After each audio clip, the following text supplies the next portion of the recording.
I'm Yulia Melikhova and will present a work authored by José Camacho from the University of Granada, Spain. It is entitled Globalization and Trade in Services in the 21st Century, particular reference to Russia-European Union relations. The presentation is structured as follows. First, I will explain our motivation to conduct the analysis of services trade between Russia and the European Union and the purpose of our study.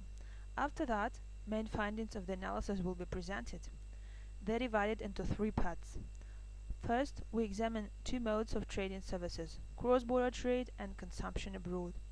Then, foreign direct investment, FDI in services, will be analyzed, as it is a measure to approximate the third mode, commercial presence. And finally, we'll compare the evolution of both modes of services delivery, trade and FDI, in order to find out if there is any process of substitution between them. Concluding remarks will finish this presentation.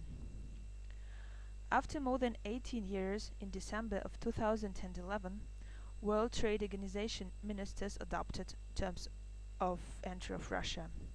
This accession can play the role of an important tool of economic development. There is a series of empirical studies that demonstrate that an overall effect from the World Trade Organization accession of Russia will be positive, for example in terms of welfare gains. According to other studies, most part of total gains to Russia of the World Trade Organization accession will come from liberalization of barriers to trade in services. Besides, different authors coincide that foremost of the liberalization reforms refers to the barriers against the FDI in business services. The importance of services trade liberalization does not only refer to the overall effect for welfare or economic development, but also to the fact that the FDI is often the fastest way to secure access to foreign know-how, advanced technology, and organizational practices.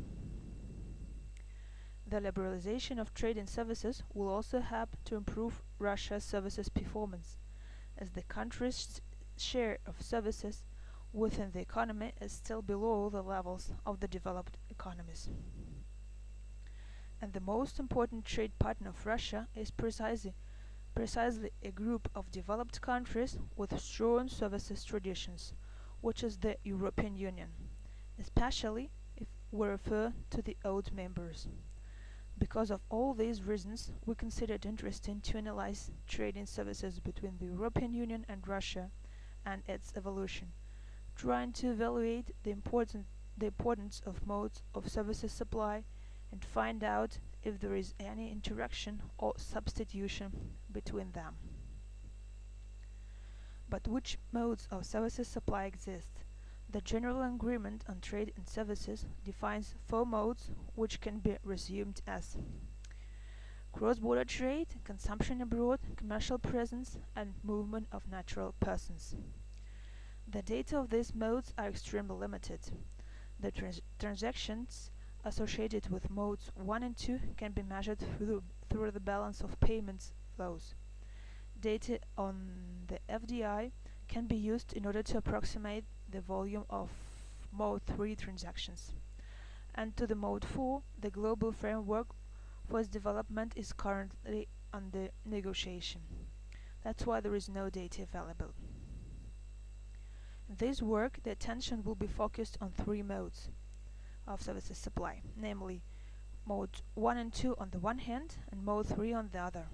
In order to avoid misunderstandings, for transactions under Modes 1 and 2, the term trade will be applied, and Mode 3 will be considered equivalent to foreign direct investment.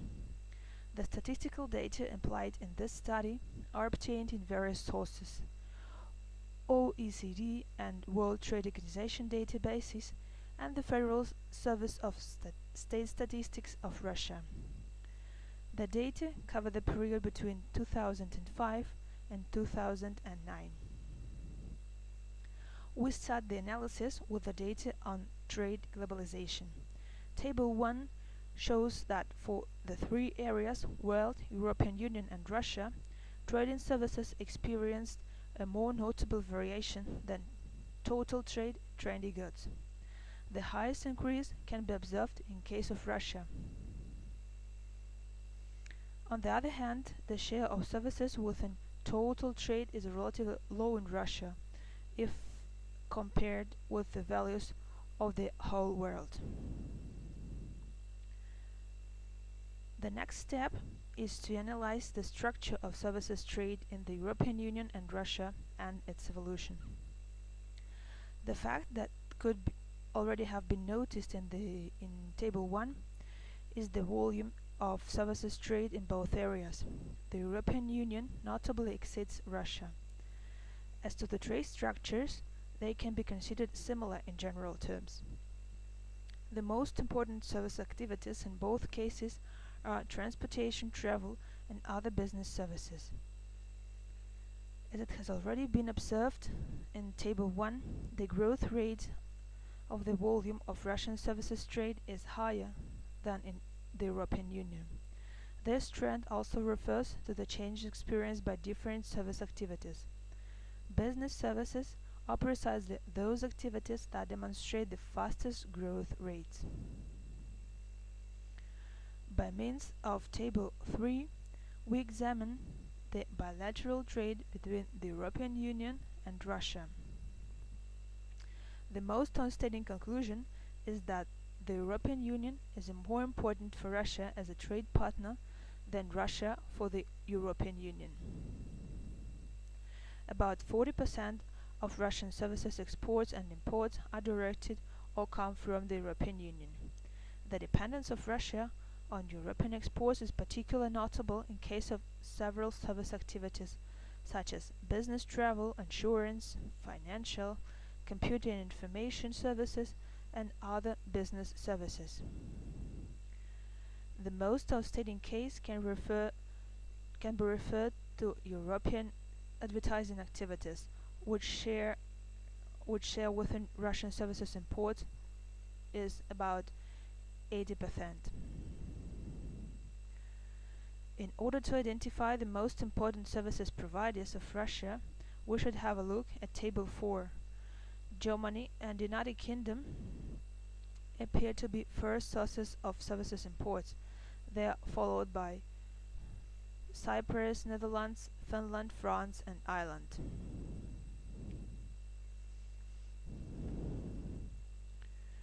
Now we focus our attention on the foreign direct investment. The data of Table 5 reveal that Russia is much more dynamic from the point of view of the FDI evolution than the whole world or the European Union. Although country's share within total world FDI is very modest. But where does Russian inward FDI come from? This answer can be found in Table 6. It demonstrates that the European Union is the main source of total Russian FDI. In order to appreciate which sectors this inward FDI is directed to, we should have a look at Table 7. Although some secondary activities such as mining or manufacturing are still the most important destinations of the FDI, their shares were reduced during the last years. Meanwhile, such activities, service activities as wholesale and retail trade and real estate, renting and business activities increased their shares. What such an increase of the FDI in these service activities can be due to? Is it because of the redistribution of resources from one group of services to another, or the European Union increases the amount of resources directed to Russia? This answer can be approximated by means of Figure 1. It clearly highlights that the participation of the European Union within most sectors of Russian economy grew during the last period. The data of Table 7 and Figure 1 demonstrate that the group of activities entitled real estate, renting and business activities experienced the most notable growth. It is important to take into consideration that this category is a very heterogeneous group of activities. So it could be interesting to observe which of them receive the most part of the FDI. Table 8 shows that real estate activities and other business services together obtain almost 95% of the total services FDI directed to this category of services. As well as in the case with trading services, Russian inward FDI comes mostly from the same four countries: Cyprus, Germany, Netherlands, and United Kingdom. Concluding the analysis carried out in this work, we try to compare the evolution of Russian services imports and inward services FDI from the European Union. The aim of such a comparison is to verify if the FDI substitutes the trade in services or they are two independent processes. What we find out is that there is a notable increase of Russian inward FDI from the European Union in comparison with imports in case of services activities which need frequent face-to-face contacts between providers and clients. It is the case of business services. This means that FDI substitutes trade in these service activities. Summarizing the main findings of this work, it should be stressed that at global level services trade grows more than trading goods. Russia is more dynamic in both trading services and services FDI than the European Union and the whole world, being business services a category with one of the highest growth rates. Russia depends on the European Union as a provider of services, particularly in case of the FDI and business services, and this dependence continues to grow. The same group of European countries appear to be main providers of services in Russian market. They are Germany, United Kingdom, Netherlands and Cyprus. Comparing growth rates of services in inward FDI and imports, we find out that the FDI increases more.